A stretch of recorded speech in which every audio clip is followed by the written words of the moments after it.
founding, but of course it was the enemy. But television, the media, and the big, giant reception that he received made him our best friend. For 3 days, he was live on television and speaking intimately, and people fell in love with him. He was beautiful and so on. In their living rooms, they almost served him refreshments. You know, Mr. Sadat, we like you, have some coffee. But the idea was that after 3 days, public opinion research showed that the attitudes of Israelis toward the possibility of peace had been transformed. So on the one hand, this is short-run change, in a sense. But on the other hand, the idea that that everybody was watching, Israelis, Egyptians, and a lot of other people in the world were either watching football or watching Sadat make an overture toward peace. And you could get a sense of how this shared feeling was being communicated by this event. So at first we said, let's call this, and Diane and I were watching. Diane is from France, and we were watching, he was visiting, and we were watching together, and we said, let's call this media diplomacy, of which there are other examples, summits and so on. We'll go back to that in a minute. And then after a while, some weeks or months or years, we said, well, but there are events that have this very narrative script.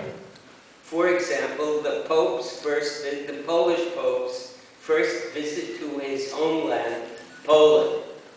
When the first Polish Pope was elected in Rome, he was invited by the communist government in Poland to come to visit. Not that they welcomed this visit especially, but they almost had no choice. How could they not be proud of a Polish Pope? But the Polish Pope was the enemy of the communist government that invited him.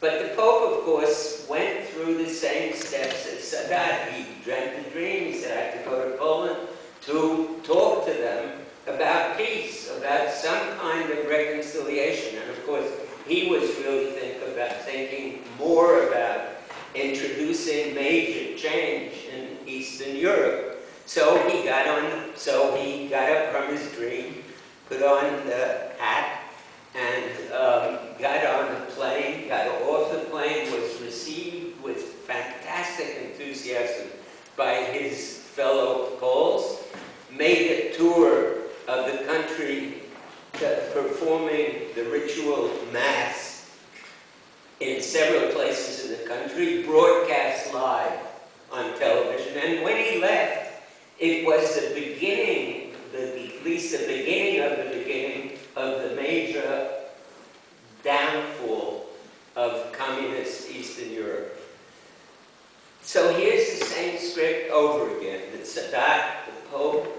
You can say that the flight to the moon had some of this same thing. Kennedy said to Khrushchev, in 10 years we will put a man on the moon, after the Russians had put their satellite into orbit, and indeed in 10 years there was an American on the moon, staring down the moon people and saying, okay, now we're going to extend civilization to the moon, let's all celebrate this together. This is slightly more biased in an American direction.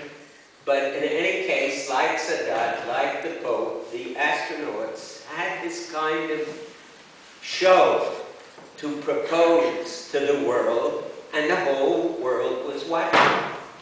And debating this issue, they were all in it together.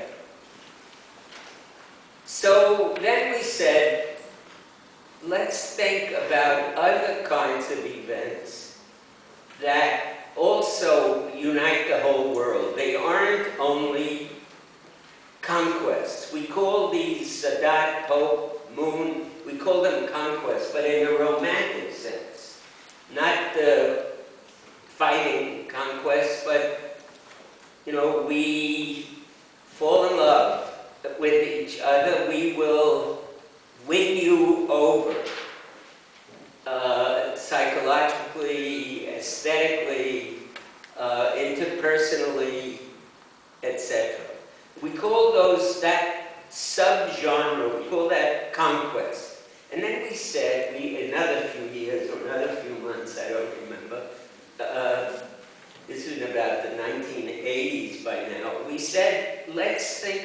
media events more broadly than just conquests. There are other kinds, and we said there are three. There are contests, conquests, and coronations. By contests, we meant political debates, or party meetings, or sports. So politics and sports are contests, and there are great contests, like the Kennedy-Nixon debate of 1960, which introduced the idea of debate between presidential candidates to American television, and it was later copied almost everywhere else, including in dictatorships. They had presidential debates, but nobody had any doubt about who would win. Contests, conquests, and coronations. Coronations are funerals or weddings. So the funeral of Kennedy, or the funeral of Sadat, or the funeral of Rabin, or the wedding of Charles and Diana, and later the funeral of Diana, which some of you must have been around to see, or have this quality of being what Elihu Katz called media events. So now we have three kinds of events: contests, conquests, and coronations. And for the next 12 years, Elihu Katz wrote a book, and we don't have a copy here, called Media Events, which is now translated, as Professor Coleman bothered to say this morning, into many languages. And it's a thing where we can claim that we invented a genre.